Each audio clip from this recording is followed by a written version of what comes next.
Is there a difference between looking at these issues in terms of diversity and looking at them in an international, global context? Oh, I think both are important. Certainly we want to have a global perspective, but to go globally is what we were interested in. Thinking, we had Sir Timothy Lancaster, who was the president of one of the colleges at Oxford, come join us. And just being in his presence, being in that hallowed university, being together, all American presidents, but all talking about the global perspective. Global ethics was global ethics on local diversity. Is that what we're talking about? No, we're talking about global ethics. What are those principles that transform us, that are basic to the qualities of goodness in human life?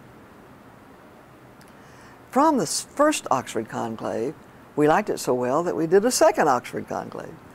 And we invited presidents at that one to come, and what was interesting about it was to bring their students. So we brought student leaders to join presidents and vice presidents. And what was exciting about that program was that the students taught us more than we thought they would teach us. They sat every day, we listened to great speakers. We had Francis Hesselbein, we had Ray Anderson of Interface, we had Sir Timothy Lancaster of Corpus Christi College in Oxford. We had Howard Gardner, the great philosopher and psychologist from Harvard, speak to us. On the last day, we were going to wrap it all up. And this is where the lesson from the students came. The students took over the program. And they stood up and they said, we want to close the program. And each student stood up and said, on Monday, I intend to do this as an ethical leader for global ethical leadership. Every student, 30 students, stood up, one by one. And then at the end, the students said to us seated there as presidents, and what are you presidents going to do to ensure that our universities will model what we preach? Wasn't that exciting? And the university presidents were sitting there absolutely astonished at the wisdom that they showed. And so the presidents had to stand. On Monday, we intend to do this. And so on Monday, we all went back and we received letters from the conclave. We asked all those students to write us voices from the conclave. And those voices were indispensable to helping us in our planning. And then the third conclave was one that we did at Sundance. And we went deliberately to Sundance because we wanted it to be a working session. We were going to take the preamble to Sundance and to work on what are the best practices in all those universities that joined us. What was exciting about this conclave was that Stephen Covey came. And so again, using our principles of the Oxford Conclave, Stephen Covey came and spoke to us.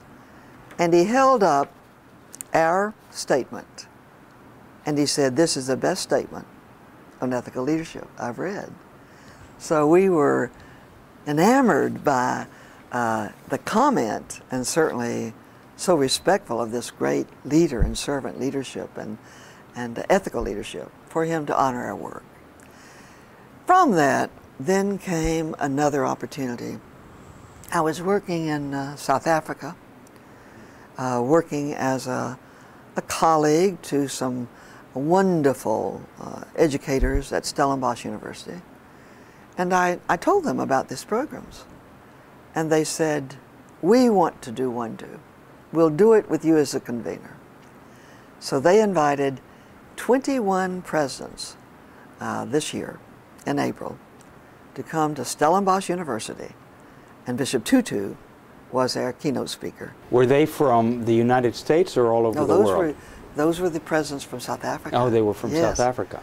And so John Knapp, who is involved in ethical leadership, and I sort of jointly worked with that program.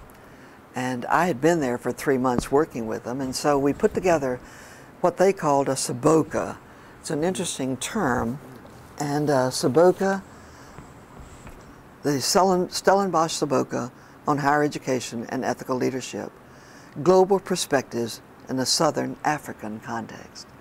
So here our program has advanced to now thinking absolutely globally.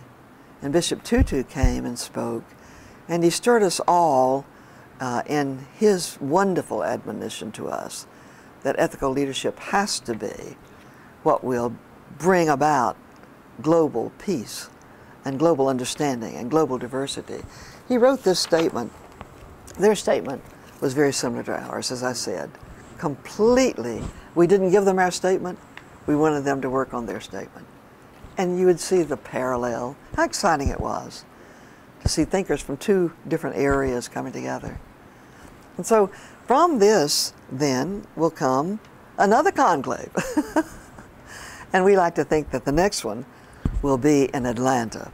We'd like to invite world leaders to Atlanta for an international conclave using the same ideas of what we intend to do to create a covenant of ethical leadership. And of course, we would like to have it come to Atlanta because it would be so much a tribute to the marvelous work of Martin Luther King.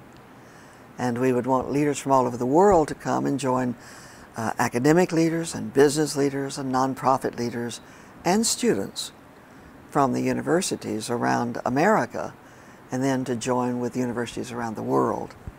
Will you work with others such as Desmond Tutu, who knows Atlanta so well? Yes. We will invite him. Of course, he'll be tops. And some of the other people that have been involved in your conclaves Yes. to now will come. Yes. What does it take for that to happen? We have the model, and we have the sure knowledge that integrity and character and ethics are being talked about not only in education, but business and government and nonprofits, communities. So we believe that if trust is at an all-time low and cynicism is at an all-time high, that there's never been a more important time in our world for us to be talking together about the principles of intentionality and trust and respect and optimism. Where would you foresee that conference taking place? Would it be here at I'd like to see it in Atlanta.